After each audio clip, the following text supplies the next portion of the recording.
Oklahoma got past most of the preseason prognostications of TCU or Baylor getting to the college football playoff and represented the Big 12 for the first time there in 2015. Now it's onto the recruiting trail with us just about 5 days away from National Signing Day. We got Donnie Hazelwood from Crimson and Cream Machine to help us sort out where the Sooners stand. Donnie, thanks so much for joining us. Absolutely, man. I appreciate it. How are you guys doing? Hey, doing great, and can't wait to dive in on this because Oklahoma, the standards, the expectations, you know better than me, they are awfully high, and they came through last year getting into the college football playoff. The recruiting class, how does it stand right now in regards to commits and guys that you know that are firmly entrenched that people are pretty excited about right now? You know, if I had to say anyone as far as just at the top of the Sooners list and that they are just beyond thrilled about, it's a defensive lineman out of Lawrence, Kansas, believe it or not. Amani Bledsoe is his name, about 6'5", 270 pounds. Big defensive lineman, going to play defensive end in the Sooners 3-4. Believe it or not, although he had offers from everywhere, it came down to OU in Kansas, obviously being from Lawrence. That's huge. That was a big, big commit. They've got several guys out of California, namely a corner. His name's Jordan Parker. Was a former UCLA commit, but decommitted a long time ago back during the season. Actually committed to OU when they hosted West Virginia. Another four-star guy, has all the potential in the world. There's some interesting storylines, though, that are coming up, and I mean, maybe we can address them. I think a lot of Sooners fans are kind of on edge right now regarding how this class is going to finish out. It could be anywhere from just unbelievably amazing to incredibly disappointing, and everyone's just kind of holding their breath and hoping everything works out all right.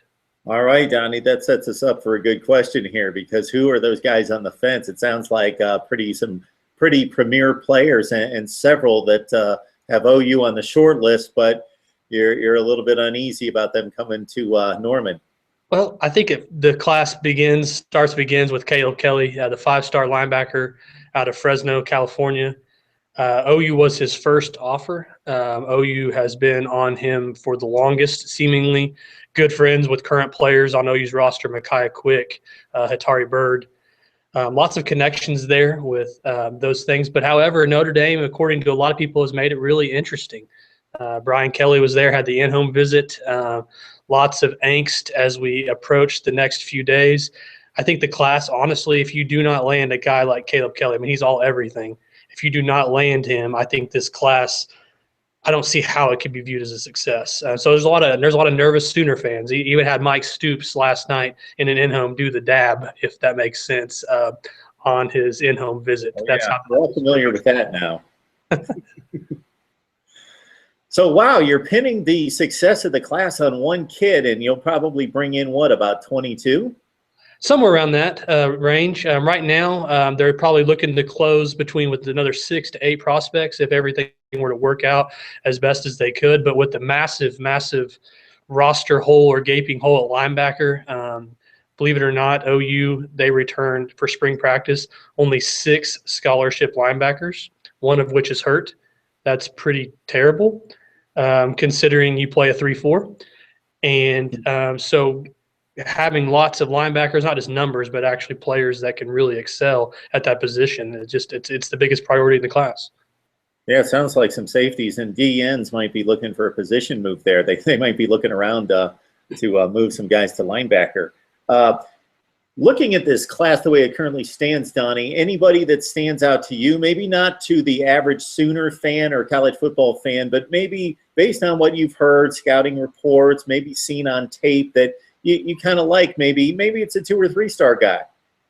Well, he's not currently committed, and this has been probably one of the most, insane, crazy recruiting stories that I've ever seen. It's kind of an unheard of running back out of Tulsa McLean High School. His name is Josh Jacobs. Sunday night, Lincoln Riley, the offensive coordinator, Cale Gundy, followed him on Twitter. It's gone from that to him having an OU offer, a Missouri offer, and just about 15 minutes before we started this video chat, actually the Alabama Crimson Tide offered him. And so this has kind of come out of nowhere. He was kind of an unknown. He was one of those YouTube sensation kind of guys where basically his highlights were incredible. Talking to people, he has no qualification issues, no off-field issues at all. And so as we go into this weekend, it's going to be really interesting where he ends up, because he went from pretty much Wyoming as his best offer. Now you have OU, Mizzou, and the Crimson Tide, which is insane. That serves insane right there. That meets the standard right there. That's crazy. Have you had a chance to look up this kid in regards to, is he one of these kids that maybe played at a small high school, so the stats weren't necessarily viewed to be legit, like he's running for 2,500 yards a year, or was he playing at maybe a bigger school but didn't get a chance? Or do you have any kind of angle on this kid? Couple things. One, his school is not known for producing lots of talent. That's pretty obvious. The other thing that's interesting is just a couple of years ago, he was like 5'4". And so now he's 5'11", almost 6 foot tall, and he had a pretty big growth spurt, weighs about 200 pounds. His highlight video is incredible. I mean, I don't even know how to really compare it to anyone. I mean, he's running away from guys. He's juke. I mean, he played quarterback for his team, basically just give him the ball and let him run. He had some of the most incredible highlight videos I've ever seen. But going from about 5'4" to 6 foot tall in about a year is, I think, what has really set him apart. And obviously, his recruiting's blowing up. All right, folks, you might be able to, in a couple of years, credit Donnie Hazelwood here for setting you up with the knowledge of one Josh Jacobs before he stepped on the field in Norman. Hopefully, considering recruiting angles out there coming from Alabama and Mizzou, that's kind of crazy for a kid whose best offer very recently was Wyoming. Donnie Hazelwood from Crimson and Cream Machine setting us up for signing day for the Oklahoma Sooners. Donnie, it was great to have you on. Absolutely, man. Thank you.